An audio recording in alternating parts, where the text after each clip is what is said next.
Apartment की चौथी मंजिल पर मौजूद कमरा नंबर 204 की लाइट अपने आप जल उठी थी।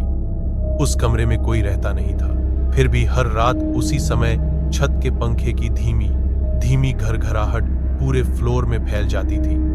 उसी पल आरव की नींद खुल गई थी और उसका दिल बिना वजह तेज धड़कने लगा था। आरव पिछले 1 महीने से इसी अपार्टमेंट के 203 नंबर कमरे में रह रहा था। आईटी प्रोजेक्ट की वजह से उसे इस सुनसान इलाके में शिफ्ट होना पड़ा था।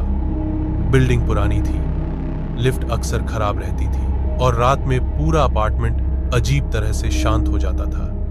पहले हफ्ते से ही आरव ने नोटिस किया था कि हर रात ठीक 3 बजे 204 नंबर कमरे से हल्की रोशनी और किसी के जागने जैसी हलचल महसूस होती थी। शुरुआत में उसने इसे अपनी थकान और नए माहौल का असर समझकर नजरअंदाज किया, लेकिन तीसरी रात दीवार के उस पार से धीमी पैरों की आहट और बिस्तर के चरमराने जैसी आवाजें साफ सुनाई दी।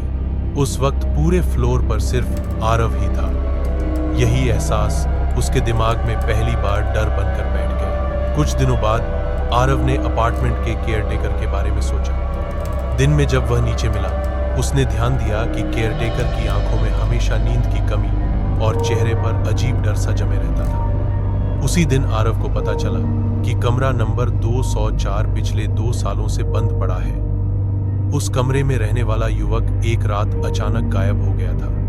न कोई सामान, न कोई लाश, बस कमरा वैसे का वैसा मिला था।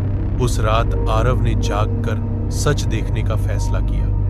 घड़ी ने जैसे ही 3 बजाए, 204 की लाइट फिर जली। इस बार दरवाजे के नीचे से परछाई साफ दिख रही थी, जैसे कोई अंदर टहल रहा हो।